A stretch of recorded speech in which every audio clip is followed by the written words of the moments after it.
इतिहास की किताबों में ना कुछ कहानियां अक्सर दबी रह जाती हैं, बहुत शक्तिशाली लेकिन अनसुनी। आज हम एक ऐसी ही कहानी के पन्ने पलटेंगे, ताना भगत आंदोलन की कहानी। ये भारत की आज़ादी की लड़ाई का एक ऐसा हिस्सा है जिसके बारे में जानना बेहद जरूरी है। तो चलिए शुरू करते हैं। अच्छा, जब भी हम आज़ादी के सिपाहियों को याद करते हैं तो मन में क्या तस्वीर बनती है? तलवारें, बंदूकें हैं ना? लेकिन जरा सोचिए, क्या ऐसे भी योद्धा हो सकते हैं जिन्होंने इतनी बड़ी अंग्रेजी हुकूमत को चुनौती दी हो, वो भी बिना किसी हथियार के? जी हाँ, और आज हम जानेंगे कि कैसे उन्होंने ताकत के मायने ही बदल दिए। ये कहानी है ताना भगत आंदोलन की, और ये कोई मामूली विद्रोह नहीं था। ये आस्था, हिम्मत और सच्चाई की एक ऐसी मिसाल है जो हमें सिखाती है कि असली ताकत किसी तोप या तलवार में नहीं, बल्कि अटूट विश्वास में होती है। तो चलिए चलते हैं समय में थोड़ा पीछे।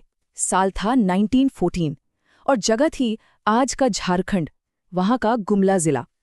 बस यहीं से एक छोटी सी चिंगारी उठी जिसने देखते ही देखते पूरे आदिवासी समाज के लिए एक नई उम्मीद की आग जला दी। और देखिए, हर बड़े बदलाव के पीछे एक चेहरा होता है।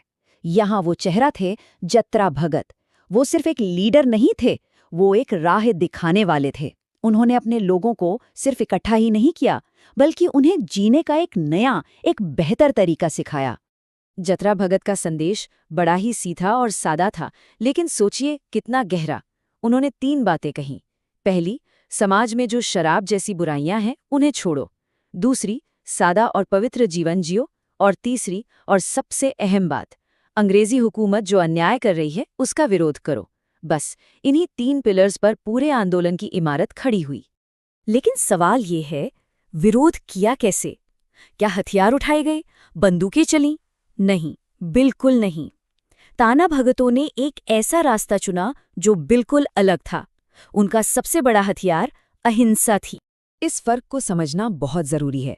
सोचिए, एक तरफ थी अंग्रेजों की तोपें और बंदूकें, और दूसरी तरफ थे ताना भगत, जिनकी ताकत थी उनकी एकता, उनका अनुशासन और उनकी अहिंसा। और सच कहूं तो यही उनकी असली शक्ति थी। उनके विरोध का तरीका भी देखिए, कितना अनोखा था। वो सफेद कपड़े पहनते थे जो शांति का प्रतीक था।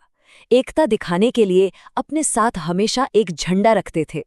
उन्होंने अंग्रेजों को साफ साफ टैक्स देने से मना कर दिया और उनकी पूरी सरकारी मशीनरी का बायकॉट कर दिया।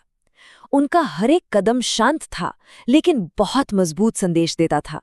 और फिर कहानी में एक ऐसा मोड़ आता है जहां एक छोटी सी नदी एक बड़े समंदर से जा मिलती है। ये छोटा सा आंदोलन अब देश की आज़ादी की बहुत बड़ी लड़ाई से जुड़ने वाला था। जब महात्मा गांधी ने असहयोग आंदोलन की आवाज उठाई, तो ताना भगतों को लगा कि ये तो उनके दिल की ही आवाज है। गांधी जी के ये 3 शब्द, सत्य, अहिंसा और स्वदेशी, ये ताना भक्तों के लिए नए नहीं थे। अरे, ये तो वही सिद्धांत थे जिन्हें वो पहले से ही अपनी जिंदगी में अपनाए हुए थे। तो बस उन्होंने गांधी जी के विचारों को पूरी तरह अपना लिया और उनका आंदोलन देश के आज़ादी की लड़ाई का एक मजबूत हिस्सा बन गया। तो इस पूरी कहानी से हमें मिलता क्या है? इसकी विरासत क्या है? ये आंदोलन हमें क्या सिखाता है? ताना भक्तों की कहानी बहादुरी, ताकत और शक्ति का असली मतलब फिर से समझाती है। पहली सीख तो ये कि असली बहादुरी हथियार चलाने में नहीं, बल्कि बिना हथियार के भी अन्याय के सामने डटे रहने में है। ये जिस्म की नहीं, ज़मीर की लड़ाई थी। और असली ताकत वो है जब आप अन्याय के सामने झुकने से इनकार कर दें। चाहे दबाव कितना भी क्यों ना हो, अपने सिद्धांतों पर चट्टान की तरह खड़े रहना।